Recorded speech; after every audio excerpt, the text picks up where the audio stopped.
Welcome into That's a W. My name is Vince Wolfram. What a time it is to be here in college basketball. Crazy Elite Eight games, especially down the stretch. And we're joined here by Mr. Thank You College Basketball himself. Cole, I'm surprised you're standing, my friend.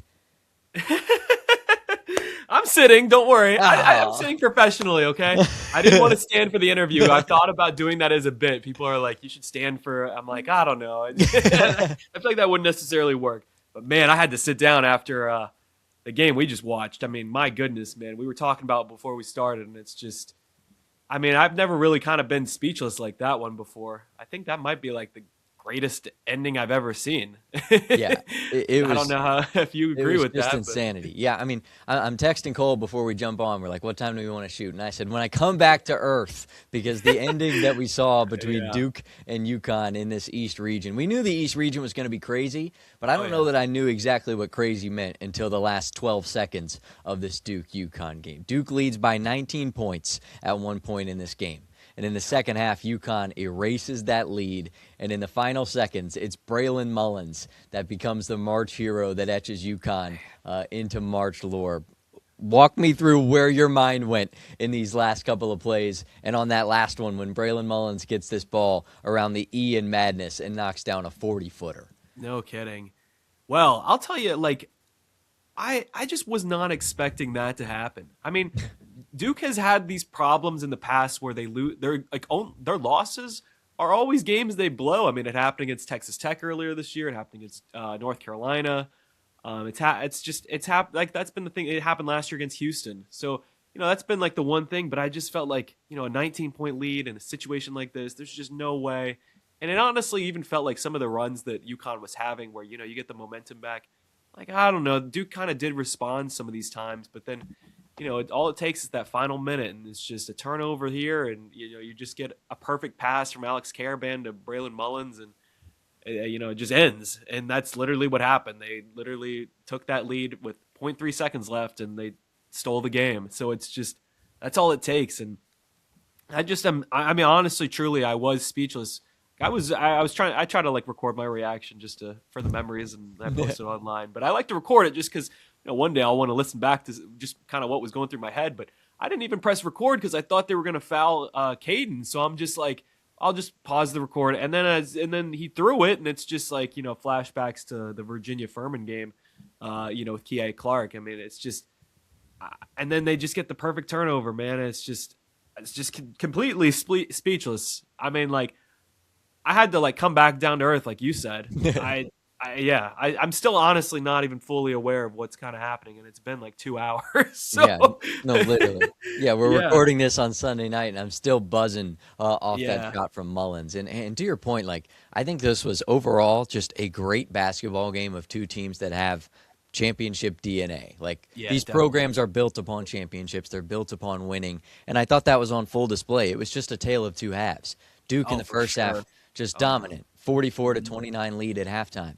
And then in the second half, it's UConn who scores 44 points, and Duke only gets 28. So quite literally like a tale of two halves. I thought the matchups were interesting because I was curious what UConn would try to do with the two bigs for Duke, with Gangba and with Boozer. And it was interesting that they threw Boozer, I thought, on Caravan. Yeah, I was about to mention that, And on Mullins as well, and just tried to mix it up because Cam Boozer, in the absence of Caleb Foster over the last couple of weeks, has been playing the point guard, and they let him guard some smaller defenders in this one, and kept him from fouling Terrace Reed, because that was some trouble that Gangba ran into as well. And Terrace, I mean, that matchup on the inside, I thought in the first half is what led Duke to take his lead. He was and in the second half, Caravan. and in the second half, it was primarily led by the gravity that the big man on the inside, Terrace Reed, had for UConn, because he was able to really get everybody else going. When you've got to focus on one guy like that can really open a lot up for your offense. And that's what I thought happened for UConn in that second half. Yeah, no kidding. Well, it was just a great start for Duke, too, because in this tournament, they've really not come out hot. I mean, they've kind of just not played around, but the other team definitely has enforced, whether that was Siena or TCU was being physical with them, or even St. John's. But they came out hot. I mean, they were up 14-6 at the under 16, so they looked good. I mean, the matchups were already working for them. and they were running UConn off the 3-point line. Like Alex Karaban played terrible this game. Like he had only 2 points. He was 1 of 9 shooting. I mean, that includes the second half. Yeah. But they had the right strategy, and obviously their lead proved that. So it's just to see UConn even be able to come back in a game like this. I mean, that's what's just remarkable, because they weren't necessarily getting hot either. They were kind of just playing through Terrace Reed, and then you'd throw it down to him, and whether he would finish at the rim, he made some great passes too out that, they would get some open looks here and there. But I mean, it's just one of those where I just am speechless truly over like how you can blow a lead like that. I don't know, Vince. Yeah. This is one where I just kept telling you, I'm like, I feel like we'll just sit here and say, I don't know, a whole bunch of times, because it's just like, I had this whole, I'm writing out notes for what we were going to talk about, and it's just all positives for Duke. And I just wasn't necessarily prepared for them to blow that lead. Yeah, no, I mean, it's completely fair. And how the game went, I think, especially with I call him the college basketball's decorated veteran, and Alex Karaban, not even scoring until the 12-minute mark. And then Duke's leading by 10 with around 3-ish, 4-ish minutes left, and UConn starts storming back. Solo Ball gets that and one at the rim to cut it to 3 points at about the 3-minute mark. That was, I thought, a momentum turning point for UConn. Sure. Whoa, we might be able to do something here. We might be able to make something happen. 3 minutes without a Duke bucket in that time period, too, so it didn't feel like there was really any rebuttal. Demery hits a couple of threes in the corner. Karaban finally knocks down that triple. You finally see some life from behind the arc for UConn, which I think was a nice spark, because they were, I think they were 1 for 18 to that point before Demery hit the 2 in the corner. Literally. Well, that's what's crazy. I'm like thinking to myself, I'm like, if Alex Karaban could just hit 1 or 2 of these threes, they would be in this. And I'm texting my friends. I'm like, man, if Karaban just could have hit a shot or 2, we could have probably had a game. And then like, what happens? Literally, they win somehow. So it's just crazy. Like, I don't know. Yeah. The Karaban 3, I think with 50 seconds was a good set off. But then this last play happens. Duke inbounds the ball after the free throw. They throw it in. Sarr throws it to the middle. I think a couple of interesting points on the last play. Shire, you can see in the video reaction of him watching this last play, you can see him gesture to Caden Boozer, throw it over top, because he had Isaiah Evans, and I think it was who was it? Gongbo running up the side of the floor, wide open, no defender in the back. I guess call it the backfield, the backcourt to try to stop him.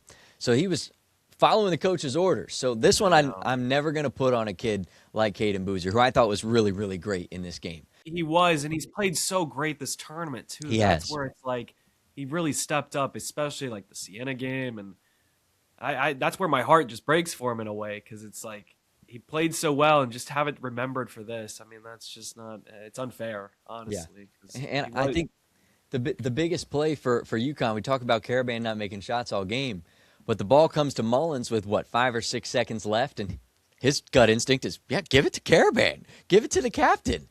And then Karaban looks up, and he does his little 1-2 step that usually would result in him pulling a 3, but he's got a defender right there in Cam Boozer that's been disrupting shots all night. And his gut instinct, the teammate, the captain in him, pitches it back to the freshman from Indiana who's 45 feet from the basket. Isaiah Evans' hands in his pockets, which is mistake number 1 when you've got a shooter pulling up to game winner against you in the Elite Eight to go to the Final Four. And Mullins, nothing but net. Like, it didn't even come close to hitting the rim. And he shot it from Mars. No, literally, from the logo. I mean, like, if I'm ranking, like, all-time moments, man, that I've seen, like, personally, I think that might be it. Because it's just, like, you can see a buzzer beater in a national title game, and it's cool, but the game was tied. Or, running down the court and, San Diego State makes a miracle shot in the Final Four. But, like, both those games, they kind of battled back and forth, where this one, UConn was down the entire time. So it's just, they literally stole this. And it just seemed so improbable, and just watching it all play out in real time, getting the steal and just making Alex Karaban, the veteran, just making that little extra pass that, he could have been selfish and taken that, even if it was contested. He's like, oh, here's just a wide open guy. I'll just toss it to him. And boy, the poise and confidence to just knock that right down. I mean, even Dan Hurley's reaction after, I'm just like, it's ingrained in my mind. It's just, yeah, the man's just losing his mind. He can't even believe it. And it's like, I think if like Jay Wright was on the sideline, I feel like he'd do the same thing. Because it's just like, you just can't even like expect something like that to happen in just real time like it did. It didn't even seem like you can't even like prepare. No. It's just crazy. I mean, the stat, I was going to mention this, but like the stat was 134-0. We're 1 seeds with a 15-point lead at halftime. Yeah, well, we have that is now over.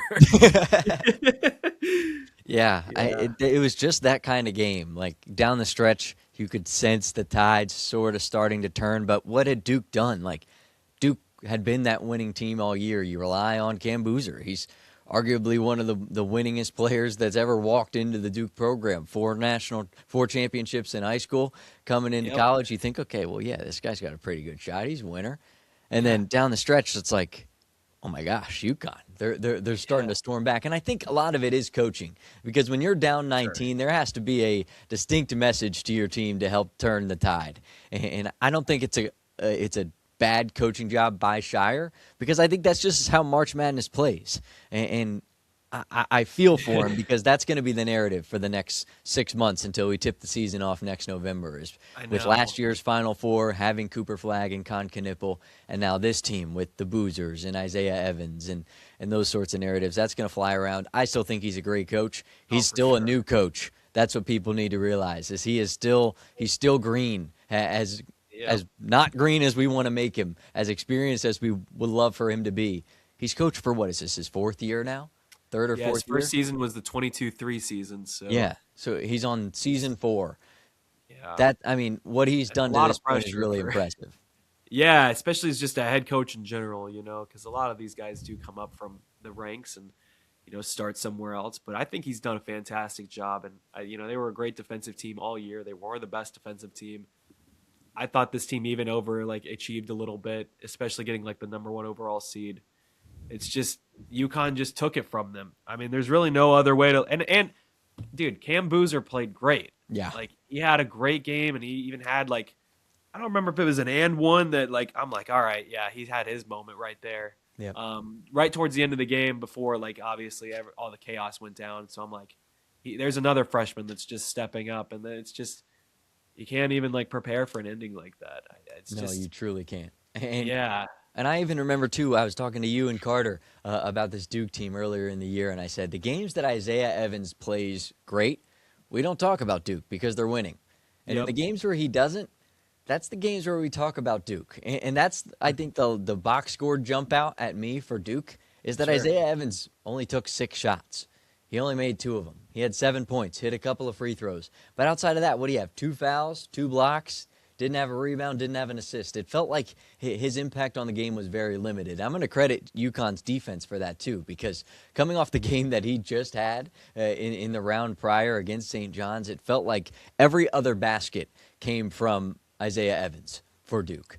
In this game, it felt like the complete opposite. UConn totally neutralized the shooting ability on all 3 levels that Isaiah Evans is used to scoring on in this game. So credit to Silas Demery, credit to Malachi Smith, and I guess all the dudes. Solo ball. They threw a bunch of different guys at him, primarily Demery, and he's done that this tournament. He shut down Dent in the second half against UCLA.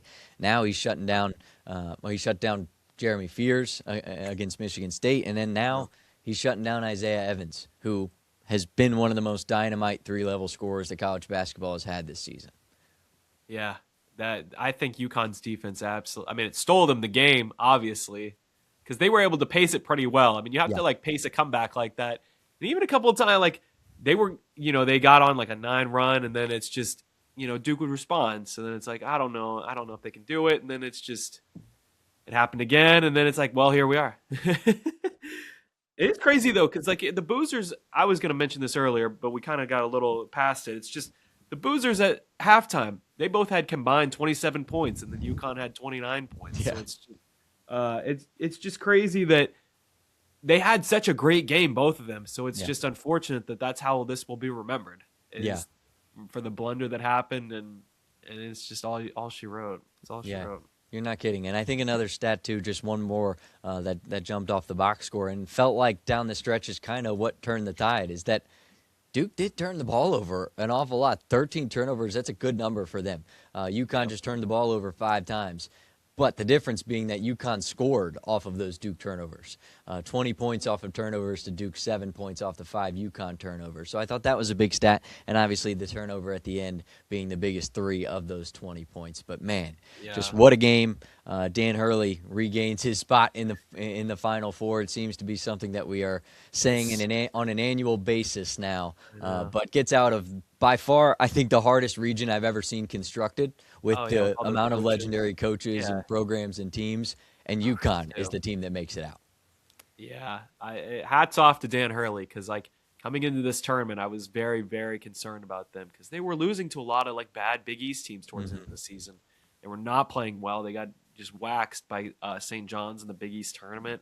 And then even like in the NCAA tournament, if it wasn't for Terrace Reed dropping 30 points and 27 rebounds against Furman, who knows? Maybe they get upset in a game like that. But really, kind of since that game, the UCLA game, they looked a lot better. Michigan State game, they blew the lead, but they still clutched up towards the end. And then it's just here they are again, just getting the job done. I mean, it's just impressive. And not only that, Vince, I have to say, they really are the most spoiled fan base in college basketball now, because it's just they get all of these cool like accolades and memories, and it's just like it's so unfair. And it's just funny too, because it's like literally 2023 before they went on that run for the tournament. People were not calling, like people would never call them a blue blood. Like, how dare you call them a blue blood? They need more titles. It's just like, I don't know, man. I have felt more bad for Duke recently than I have for UConn. And Duke is the number one enemy for me as like a college basketball fan from just being a kid, just the kid in me, because they, just the things they did. But like, I don't know, man. I feel bad. Like whether that's Coach K losing his final game, losing at home his final home game. 2025 with the Cooper flag thing. So it's losing that game against Houston. Now it's just like, I cannot believe that I'm actually feeling bad for Duke, but I truly do after something like that. Cause it's just, I don't know, the point blank and simple. I think the way to describe this game is this was a stolen victory for UConn. I think there's no other way to describe it. I don't even know if they led. Did they? I don't know if you have a stat written down, but did they even lead this like game after like maybe the first minute or two? But it's just like it truly didn't. I don't know if they did or not, but it did not feel like they ever led this game until that final 3. So it's just that's a stolen win and an all-time moment for college basketball fans that truly none of us will ever forget. And I don't know, man. I'm just still speechless, and I feel like I'm not even doing a good enough job of like breaking it down, because it's just like I told you, man, I had everything written down for Duke. I was very impressed from the Boozers. I thought Cam played a great game. I honestly thought they kind of, besides like Terrace Reed for UConn, nobody could really kind of do anything, but they just kept chipping away at it and throwing it down to him, and he was making plays. And then, even like the steals that you mentioned for UConn's defense, they kept getting points off turnovers, and it just slowly just chipped at that lead. And then it's just that 19-point. I mean, it's just crazy too. Like in this tournament, we've seen another 19-point lead with their rival North Carolina. It's just like, what are the odds of seeing that? I feel like that's the number that was like, I don't know if that's the most ever in a college basketball March Madness game, was a 19-point lead being blown, but it's just insane that it has happened twice in the same tournament. For a tournament that people have said enough about March Madness lately about like, is this the same tournament? That sort of thing. You cannot script anything like this in any other sport with this much stakes. Like the NBA, that's just, those guys are just too good. They know how to they're not making mistakes like this. They can set something up as chaotic as this is. And with the stakes, they usually get multiple games, where this is a single elimination tournament. It's just, Vince, it's an all-time moment. Yeah. Very glad that it happened, just as the fan in me, because it's just one of those that just leaves you speechless at the end of the day. And I think that's a good feeling. Yeah. It's funny you mentioned that 19 number, because there was another team over the course of the weekend that actually was up by 19 and blew a lead. It was UConn. Yeah. Against Michigan State. I know. They were up by 19, and they cost it, but they came back and were able to win something that Duke was not. And I do think about like the all-time March Madness moments, right? You think of Chris Jenkins and the game winner against Villanova, at least the game winners in the March moments in our lifetime. I think of Aaron Harrison and those 3 games in a row where he hits game winners against Louisville, against Michigan, and against was it Wisconsin to move on to play? Wisconsin. Yep, you got it. UConn in the national championship game. And then this is that. I mean, it's like those are the ones that stick out in my mind. I would put this one just due to the improbability of it being down by 19 points and coming back, and the shot having been from the Ian Madness on the floor to knock that down. I think it's right on par with that of the Chris Jenkins. Masterpiece draw up by Jay Wright to give Villanova the win against Carolina. Yeah, big smooth Chris Jenkins. God, it's just crazy. It was a crazy outcome, a crazy game. It will honestly, maybe we should record like 2 days from now to where I can sit down and like think about it a little bit more. But it's just like it's crazy because I'm sitting here and I'm like, we're gonna talk about the other games in a second, but I'm just like, well, maybe I like the Iowa-Illinois game the most from this weekend. And then I'm just like, oh, UConn, they're just chipping, and then it happens. Boom. It's crazy. Very crazy. Literally. There's no other way to word it, I think, than crazy, than insane. Any synonym of that works. But it puts the madness in March. Exactly. The madness in March coming into complete fruition here. 73-72 win for UConn. They advance to the Final Four. Let's take a look now, Cole, at the other game that we saw on Sunday in the Chicago region. The 6th seed Tennessee going up against number 1 seed almighty Michigan. This game felt like it got over pretty quickly. Around that 10-minute mark, it started to lean the way of the Wolverines, and we kind of never looked back. Yeah, that's exactly kind of what happened there. I got to give it to Yaxel Lindenborg, though. I mean, like, he's obviously – that was, I feel like, the best game he's played at Michigan for sure. Every time they came down the court, he was hitting threes. He was setting everybody up. I wrote down he had, like, 3 assists, and this was even when he only had 13 points. He had 3 assists. He had 2 threes. He was 4-6 shooting, 2 rebounds. So, I mean, like, early on in this game from the first half, he was playing incredible, and then he ended up finishing with 27 points. Now, he missed, I think, 2 threes right at the end of the game, so I'm not like going to completely count those against him because obviously the game was really, really in control. But a fantastic defensive performance, too, for Michigan. I feel like that's been the key takeaway. It's just impossible to score on these guys. Yeah. With Ade Mara, Felix Oxpara, Morris Johnson's Felix Oxpara is on Tennessee, but it's just like the defense for Michigan this tournament has been incredible. I think that's been the number one takeaway for me. They're playing in transition. Tennessee wants to muck it up, slow it down. Michigan just did not allow that to happen at all. Now it was a very ugly game at first. Like the first 10 minutes, both teams were already in the bonus. Yeah. So like the refs were having a tight whistle, and I'm just like, there's no motion to this game at all. Yeah. The offense was clunky. Guys were just falling all over the place. It was not a very exciting basketball game to watch by any means. But it was like right after that, though, Michigan just turned it on, and it was just they were draining threes. Their offense, they had Tennessee on skates. I mean, like the only other time I feel like I saw that this tournament was, with like a high level game was what Iowa did in Nebraska. They just handled them defensive or just moving the ball. That was the other impressive thing for Michigan, though, was just the ball movement, too. I think that was very impressive against a Tennessee defense like this. Yeah, a 7-point or a 7-assist advantage to that of Tennessee, 19-12 there. And to your point about Yaxel, I love how with him it takes a second.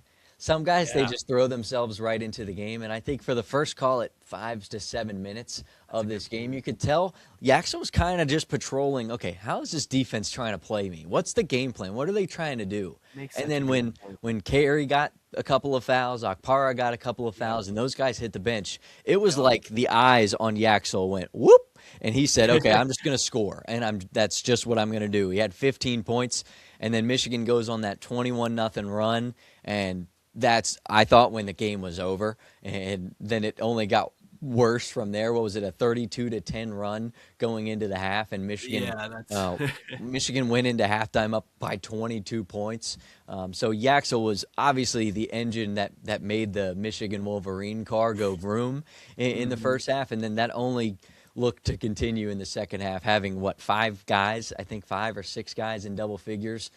Cadeau being, I think, at 8 points, but he made up for it with 10 assists. So having dudes on the offensive end. And Cole, the interesting part to me is that not only is it Yaxel and the names that we expect, Ade Mara being able to do what he's done on the post, and yeah, he was even hitting threes too, and like they were setting him up for a three. It was raining. Yeah, and I think the coolest part is that, okay, they lose LJ Kaysen in the middle of the conference play with just a couple of weeks left. He was really turning into his role. Yeah, a guy that played. I mean, he shot the best three-point percentage on the team, played 40% of the possession. So this was a backup point guard that had major involvement. And we were worried about the depth of what Michigan would do, because in Las Vegas, they were beating teams by 100. And then with Kaysen, they were running teams closer. And we're like, okay, maybe that gap that they have without Kaysen gets chopped in half. But this was, I think, the first real whoa flash that we saw from them without Kaysen. Yeah, these dudes can show up from top to bottom, because what they did at the end of that first half and into the second looked like what we saw in November, early December version of Michigan. Yeah, absolutely. And that's what stood out to me. It happened in the St. Louis game specifically. I'm like, all right, I think they have really figured this out. Howard kind of hung around a little, but it was the St. Louis game. I'm like, they are just picking these guys apart. The offense was moving incredibly well. You make a great point that I kept saying when you were talking about it with Yaxel. He really does kind of find himself throughout the game. And I think that that's an important thing to say, because I feel like, there were question marks earlier this year when they were kind of struggling before their Las Vegas game. They weren't necessarily running the ball through Yaxel. And I don't know, even sometimes I would watch them. I just felt like they didn't have it on 100. Yeah. Obviously, they have had it on 100 this tournament, which is why I'm like, all right, maybe they should be the favorite right now. But sometimes they do play games, and they did in the regular season, where they didn't have the foot on the gas all the time, where I was worried. So I'm like, all right, LJ Kaysen going down. I don't know if these other guys are going to start stepping up, but they sure have. I mean, everybody's played well. It's definitely been very much a team effort, even if Yaxel dropped 27 today. I mean, it's been a team effort. Guys are moving around. Trey McKinney's getting open for threes. Cadeau's playing really well. He's controlling his game, which is important, because there were times at his previous stop where he's turning the ball over a bunch, but he's really stepped up. And I mean, they had 19 assists today. 19 assists. They're moving the ball well, and then the defense, like we've said, the rebounding, that was important tonight. Every time Tennessee shot the ball and missed, it's just it just felt like anytime Michigan would come down with that rebound, it just sucked the life out of Tennessee, because obviously that's their game. They want to get rebounds. Especially offensive rebounds. Yeah, they were the number one offensive rebounding team in all of college basketball. So it's that's how they play basketball. Yeah. And Michigan's size and just athleticism just dominated them. Yeah. So it's going to make these Final Four matchups so fascinating, because I feel like it's just going to be a clash of these athletes, to where who knows what will happen. But very impressive defensive performance. I mean, the lane, they stopped everything. And Dame Mara and Morez Johnson, really good performance defensively, even though their offense was humming. Yeah. And I think if I would have told Rick Barnes before the game, hey, you're going to get 19 offensive rebounds in this game, I think Rick Barnes would have been like, and we got to win, right? Actually, Mr. Barnes, not so much. Because I think and here's another thing with Michigan. I think if you give them 10 threes, if they make 10 to 15 threes, dangerous, because they're so good inside the painted area with Morez around the rim, who I was excited to see that guy make free throws at the level that he made them on Sunday, 8 for 11 from the line, with Mara on the inside, with Yaxel. They just have so many pieces that are going to get theirs on the inside. So if you can knock down shots from the outside, how in the world do you game plan? How do you try to stop that? Yeah, no, that's where it's I'm fascinated to see them play Arizona. Yeah. Because I think that's the type of team that can go toe-to-toe with them and actually play because they have a lot of guys that can score, and they've got the athletes that can stop them defensively. But it's just Tennessee, obviously, they had their offensive woes this season, and it caught up to them finally. They played hot against Miami. Yeah. They really played hot against Iowa State. Maybe that changes if Joshua Jefferson plays, but mean, like I wrote down they were 6 of 30 from shooting. And I don't know if that was in the first half or I don't know when I wrote that down, but I'm just like, yeah, you can't win a basketball game playing like that. I don't know. It just felt like once Jalen Carey and Akpar, like you mentioned, they got into foul trouble. Just Michigan just ate them alive. Yeah, and it was just kind of over, pretty quickly. I mean, that game went analytically final with 11 minutes left.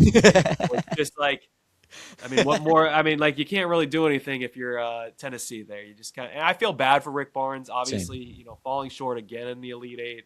Whether that was 2025 with the Chaz Lanier team, and then or even 2024 playing Purdue, and then having Dalton connect. It does suck because it's like I want to see him get through. He's one of the good people in the sport. He does things the right way, which is not always easy to say that because. But he truly was one of those guys that was always doing things the right way. I obviously he's still a great coach. That's what's tough because you see a guy like John Shire or Rick Barnes lose, and obviously they know what they're doing. They're good coaches. Yeah. It's just these games are hard to win in a single elimination tournament, and it's just this Michigan team, man. I mean, maybe they should have been the favorite coming into this because it's just they have they have been the team that turned it to a different level. So it'll be interesting to see if Arizona maybe can slow that down because. It's really just been an avalanche offensively, and it's just impossible to score on them because there's just so much size they have too. Yeah, it's gonna be a tough stop for anybody. Michigan gets a 33-point win over Tennessee to move on to Indianapolis. All right, so we're 30 minutes through the show. We covered the big games from Sunday. Cole, let's get to the games on Saturday. We saw number 9 seed Iowa down in this South region going up against number 3 Illinois. This is one that was close for the majority and kind of a tale of two halves again. And I had that same feeling, kind of like how you were talking about earlier with Duke in this UConn game. It felt like Duke, like all the notes led to Duke winning a basketball game here. And for the most part, like in this one, Illinois played not so great. And no. Iowa, I feel like, especially in this first half with Sturtz going for 15 out of the gate and just the jump that they got on Illinois, it felt like Illinois was playing flat. Maybe they were out of energy. Maybe they didn't expect Iowa to come. Yes, they've got the slow pace and they play in the half court and they've got the longest possessions in the country, but maybe they didn't expect the pop that Iowa brought off rip. Well, the second half, that's something changed because I think it was taking Boswell off of Sturtz and putting Stojakovic on him that tried to slow him down. Frustrated Sturtz in the second half, just 2 field goals for him. And I thought that's what flipped it, but definitely a tale of two halves here. Yeah, no doubt. I mean, Iowa, that's the type of team where they just play a certain style of basketball. They want to get back on defense. But their offense has been humming to the point where it's like they kind of just – they waste so much time to find that perfect shot, which they've done. And then they just kept knocking them down. It's just hard to, get anything going offensively against them. I think that was what stood out with me with Iowa was more so their defense because they just were set every single time. It was impossible to transition on those guys. So it's, I think it was a really great run for them. A lot to be proud of if you're an Iowa fan. Obviously, they weren't expecting that. Coming into this tournament, I wasn't expecting that. Iowa wasn't even really necessarily playing well towards the end of the season. They lost, I think, to Ohio State in the Big Ten tournament and had a quick exit there. So I'm just like, I don't know necessarily what to think. And you know what? They've turned it on. They played great. Bennett Sturtz, fantastic player. I mean, he was just that guy was the Kemba candidate, honestly, because he just run around and set everybody up. And then he was just knocking down his threes. He played. I mean, this was the best game I feel like he had played too. He was on fire, but it's just that it's the tail of the second half too. Because once Illinois figured out how to rebound against them, Andrei Stojakovic turned it up. He was their best. I mean, he probably was the MVP of this game. Maybe Tomislav Ivisic, those two guys, just defensively, because they figured out how to actually slow down Iowa's offense. Yeah. And then it was just the lack of the big guy for Iowa. I think that was what really cost them. They didn't really have a post player, or could get production from the post. I mean, they just kind of had to wait and look for the best three available, and those don't just always fall. So they held it as long as they could. But at the end of the day, Illinois really pulled away towards right at the end of the game. I mean, even another thing that stood out with me with Iowa real quick is, Alvaro Figueres, he didn't score. And I think that obviously you need production from him. He's one of their key contributors. And it's just the fact that they couldn't get any production out of him. Just goes to show, I mean, Illinois was a really good defensive team. They had a great game plan. And like you said, the tail of the second half, whether that's Markovic rebounding, Andre's defensive, he was able to like be their guy that they could just throw on somebody. He played really well. He's quiet out there too. I feel like that's another thing about his game is he's pretty quiet, but I feel like he is such a star for this team. And then, dude, I literally haven't even mentioned the real star, Keaton Wagler. Keaton Wagler, we're talking about all these freshmen, man. And I mean, like, he took contact. He went toe-to-toe with Bennett Sturtz.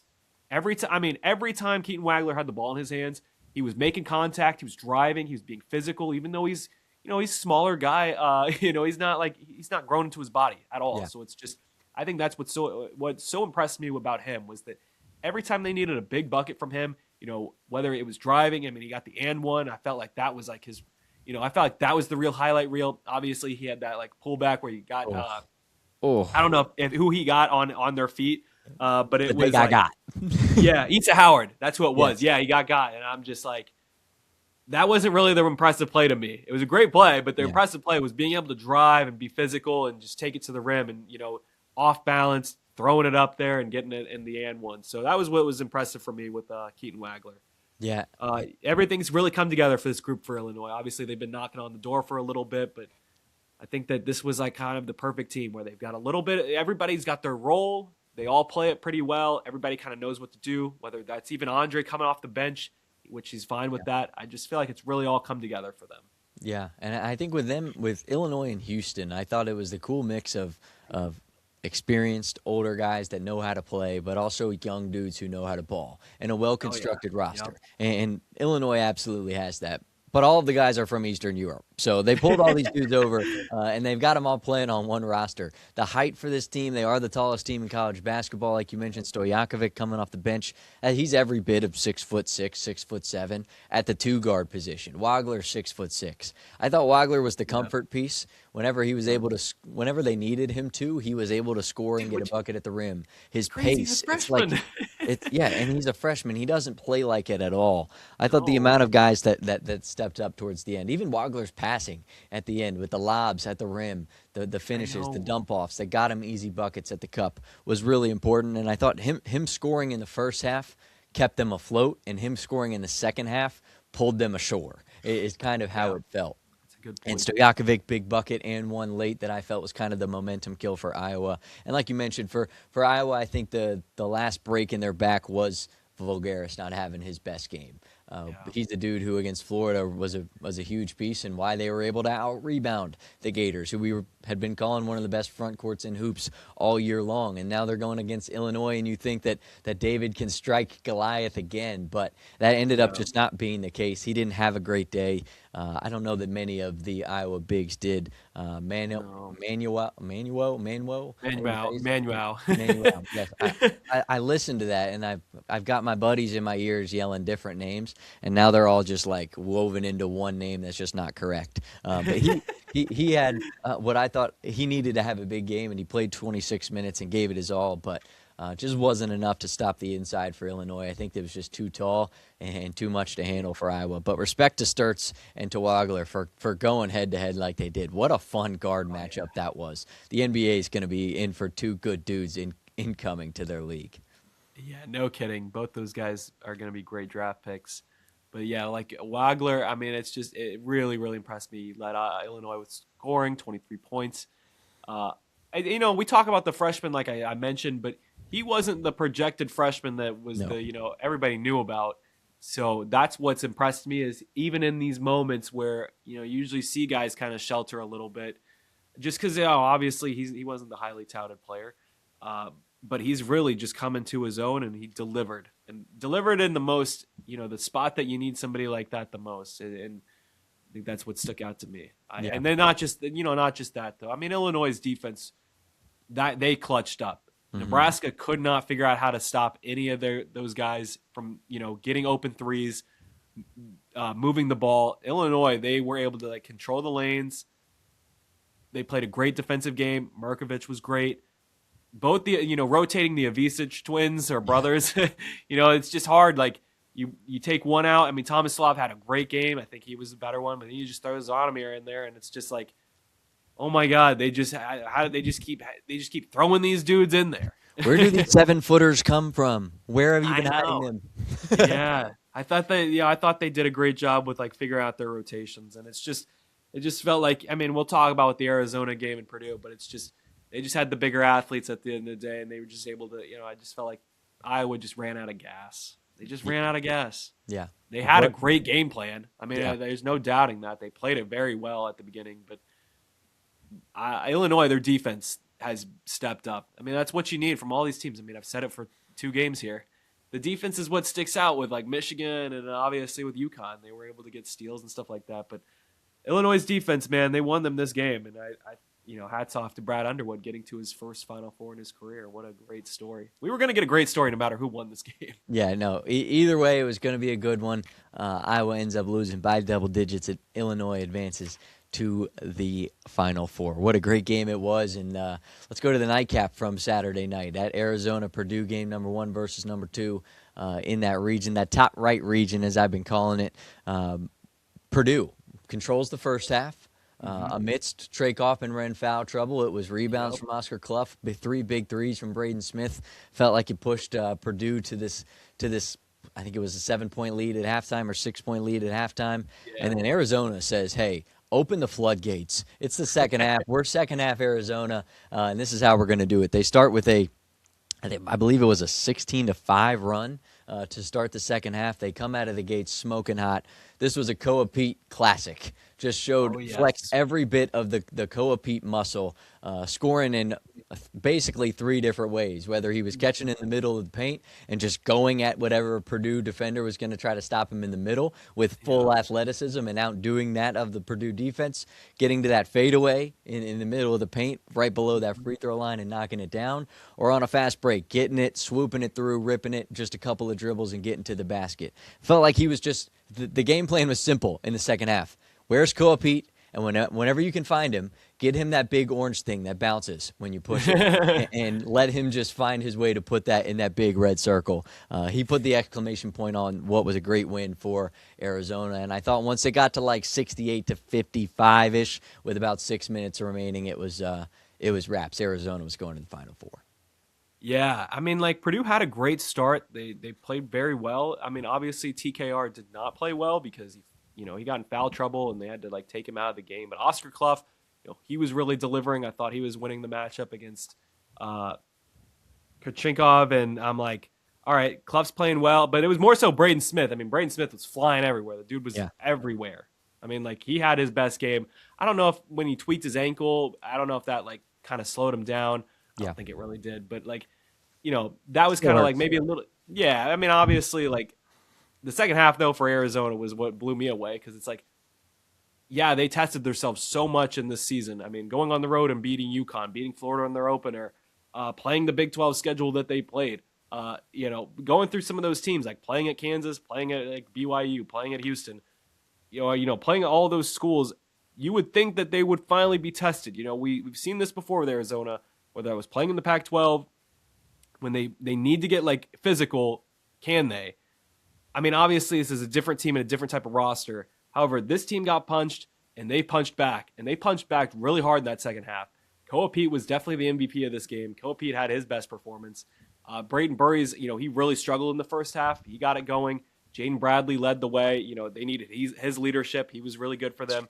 They got to the free throw line. I think that's another important stat from this game was they got to the free throw line. They were 20 of 22 from the free throw line, where Purdue was 8 of 13. So that was a big difference in this game. They just had the bigger, better athletes, honestly. And it was just like, okay, let's impose our will instead of just getting, killed by like all these guys playing good offense and stuff like that. I think that was the impressive thing for me with Arizona was they finally were able to punch back in a game like this. And, just Purdue was out of gas. I mean, TKR did not have a good game. Even besides like fouling, when he came back into the game, he just did not play well. He was not comfortable in the paint at all. He wasn't really even able to like set other guys up too. I think that's that's what's impressive about this Arizona team. They just got a bunch of athletes and a bunch of bigger guys, whether they've played international. I mean, like it's kind of crazy, dude. It's like we're just talking about all these teams and just all of them got these international guys that are just big, physical, and just really not even intimidated by the moment. So it's. I guess that's a little bit of just modern college basketball right now. It's just finding these international dudes.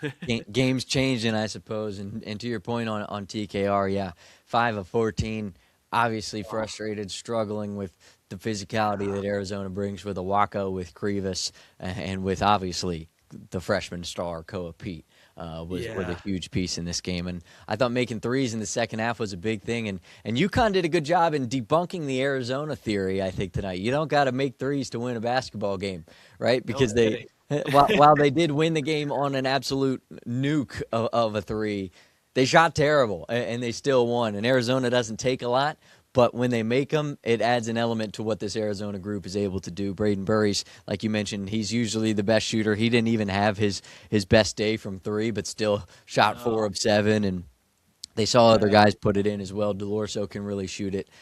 So I'm curious to see what that looks like as Arizona moves into the next round. But like you mentioned, a great win for Arizona. Their fourth double-digit win in the NCAA tournament comes over the number 2 Purdue Boilermakers, 79-64. Any more on that one before we get into these Final Four matchups?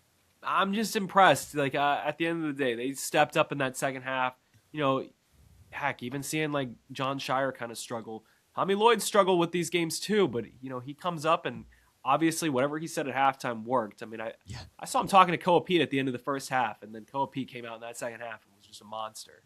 So it's just, I think that's what's impressive about these guys. I mean, you even mentioned Braden Burries. I mean, like, in the first half, the dude was 1 of 5 from shooting, so obviously he turned it on. He was not missing in that second half. And then, that's the other freshman star. I feel like all these teams got to have a freshman star, whether that's Mullins for UConn or Wagler for Illinois, or so it's just everybody's kind of got these guys, and it's cool to see them make their moment be heard. I mean, like they've stepped up and played really well. Oh, even Ivan Kachinkov had 18 points this game. He was awesome. He was really great as well. So I think that's the end of the day, is that they were the more physical team. Obviously, they're the bigger team. They were getting picked apart early. What do they do when they get Obviously, they didn't trail in the tournament. They were the only team that had not trailed until this game. So it was like, what's going to happen when they get punched in the mouth? And all it took was that halftime. Yeah, a nice response from the Wildcats. They get their first trip to Indianapolis since 2001, which is, I believe, when they won the last time that they were national champions. They won in Indianapolis, so an important trip back to the state of Indiana for Arizona to the Final Four. So what do we got? We got 2 1 seeds facing off against each other on the right side of the bracket, and on the left side of the bracket we got a number 2 versus a number 3. A lot of legacies on the line here, a lot of great teams playing in these Final Fours. My bracket is toast. So I'm cool to almost redraft and re-bracket with this Final Four because it could go any way here. We've got a great Final Four on deck. Let's do it together here. Let's start with this Michigan-Arizona game, because I think that's obviously the one that's going to get more eyes and more talk, because it's two teams that no matter how the bracket could be moved around or changed, these are two teams that could absolutely meet in a national championship setting, facing off now in a national semifinal. Your thoughts going into this Michigan-Arizona game? Yeah, man. I just remember back in late November, early December, those were the 2 best teams. Everybody was talking about them. And then Michigan finally lost. And then, the whole undefeated thing, Arizona just kind of took it away. So obviously Arizona looked like the best team back in December, but definitely November was Michigan's month. Everybody was like, that's the clear number 1 team. So it's exciting to see them play. I was hoping it would be for the title game, obviously, before they bracketed everything, because it just felt like, honestly, in a way, they did feel like on a collision course with each other, just because it felt like they were the 2 most well-rounded teams with the collection of players that they have and like how they play. So it's exciting that we're going to get this. I think that, obviously Arizona has the guys that can slow Michigan down. So that will be interesting, because Michigan's not really even played like that type of basketball game, in my opinion. I didn't think they necessarily, Alabama's not going to play that style. Alabama wants to run. Tennessee wants to really slow things down, where it's like, okay, Arizona, they want to run too, but they also know how to slow things down. They also have the athletes. They've got the freshman talent. So I think that's like the most fascinating matchup. You could really go either way. Yeah. I think that, it's tough that somebody has to lose this game, because they both have had fantastic seasons. They both deserve to be rewarded. But you know what? Somebody's got to take it. And we've seen Arizona figure out how to take it.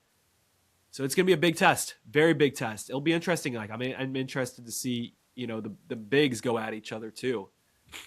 Yeah, with Krivas and Ade Mara. So I'm like kind of interested to see how they go against each other. yeah. The lineup of matchups, I think, from just top to bottom, it is probably one of the best matchups that either of these teams has faced all season long. Like, Oh, for if you just sure. put lineup next to lineup, point guard Jaden Bradley, Elliot Cadeau, same size, similar skill sets, just Yeah. the leaders of the team, frankly.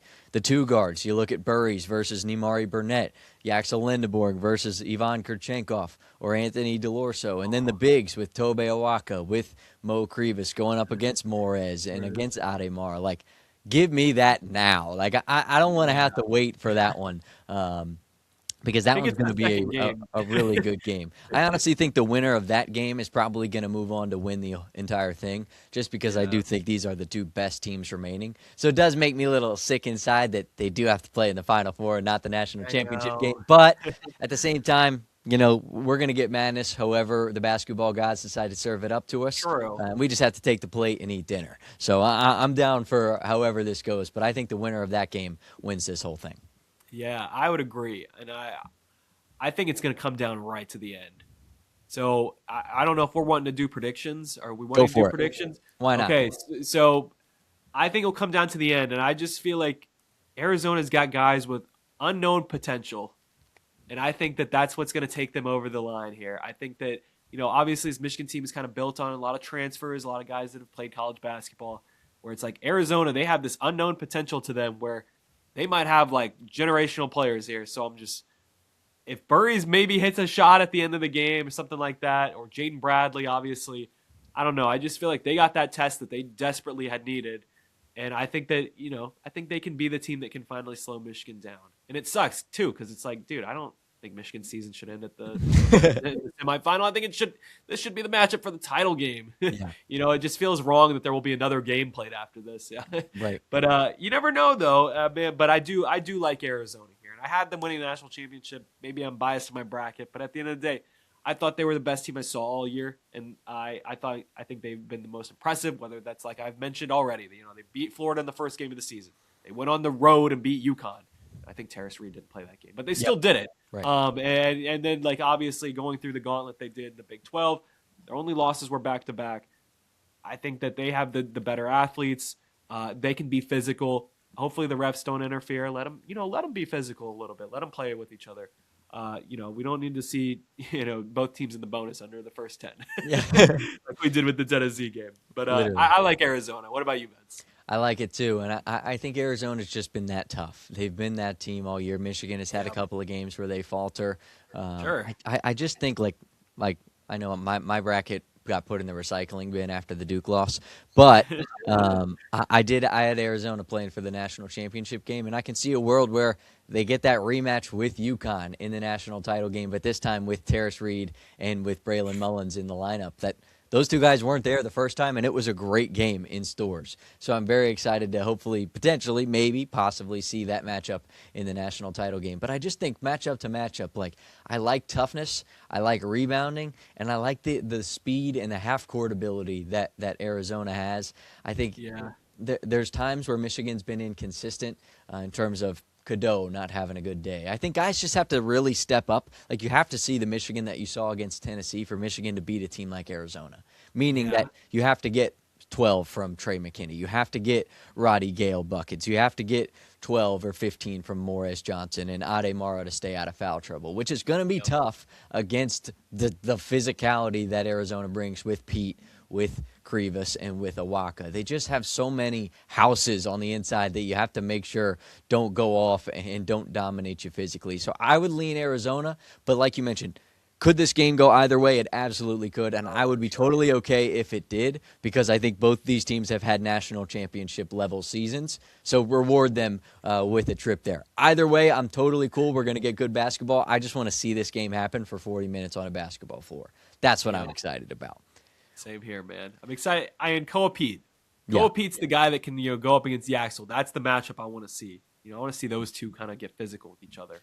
I think that we can be in store for a very, very physical, fun basketball game with high scoring, a lot of everything. It will all come down to what type of whistle we get. I hope I hope it doesn't ruin the game, but I'm very, very, very excited for that matchup. It should, like it should be the title game. But we have two other teams, which we have to talk about. Yeah, let's get to those now. I know I kind of already prophesized that UConn would be in the national championship game. That's just how I'm feeling, Cole Adams. That's just how I'm feeling. I like the mojo that UConn's rolling with.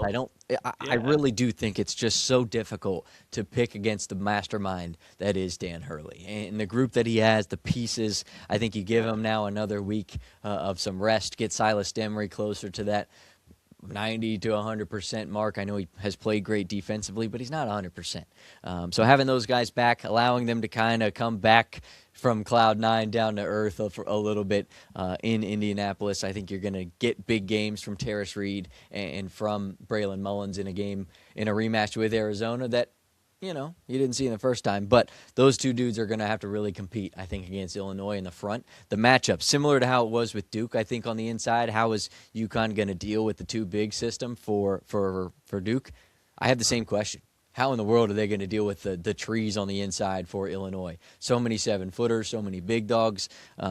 In terms of size from position to position, Illinois has it. How will UConn try to manage to work around that and try to beat them will be an interesting question. I just don't know that Illinois has maybe it's not the identity, but I feel like in the games to this point, they haven't played entirely the style that got them wins in the regular season. Like I thought in the Iowa game, they played a little bit of Iowa's style, in the first half especially, and tried to play into it. And couldn't really get out of it and ended up kind of just mucking their way to a win. Against Houston in the first half, which was the ugliest first half of all first halves in this NCAA tournament, it was ugly. And I thought they played a lot of Houston's muck-it-up, half-court defense, nitty-gritty in the passing lanes kind of style, and in the second half kind of relied on that front court to get them a win.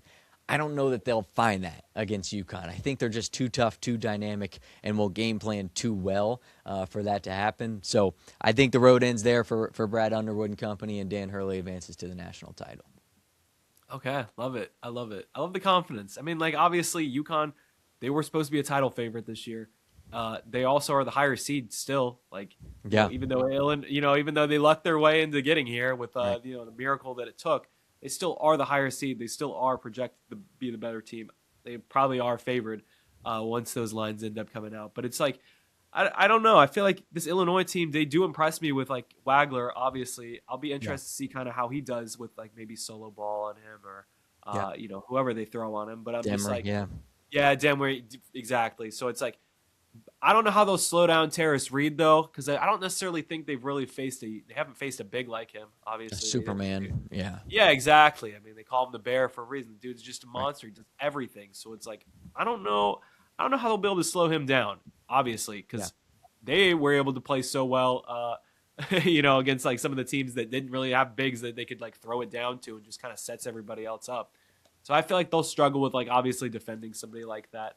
But you never know. I mean, Illinois is playing great. They're playing great defense. Yep. I think they could be able to slow them down.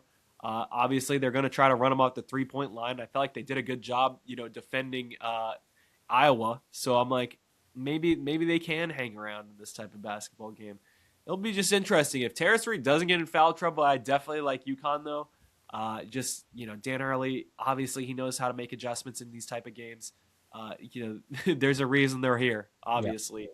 I think I would take them. However, I do believe that this will be a very, very close basketball game. I think that we're going to get two very close games like we did last year. Yeah. So that's a good thing. I think that everything should point towards something like that. I do kind of wonder, though, there is enough time between, now and Saturday, but maybe does UConn have a little bit of a hangover with how all that went down? But but it's hard to believe that would happen with a Dan Hurley team because it's their mindset is they're supposed to be here. They're happy they won, but that's just business as usual for them. So and that's kind of scary too, because totally is. Illinois is the one where it's now they're maybe they're celebrating a little too hard with getting back there for the first time in 2 decades. So I don't know. I just feel like you're right. I think you made a great point. You just kind of have to trust it out with a Dan Hurley led team.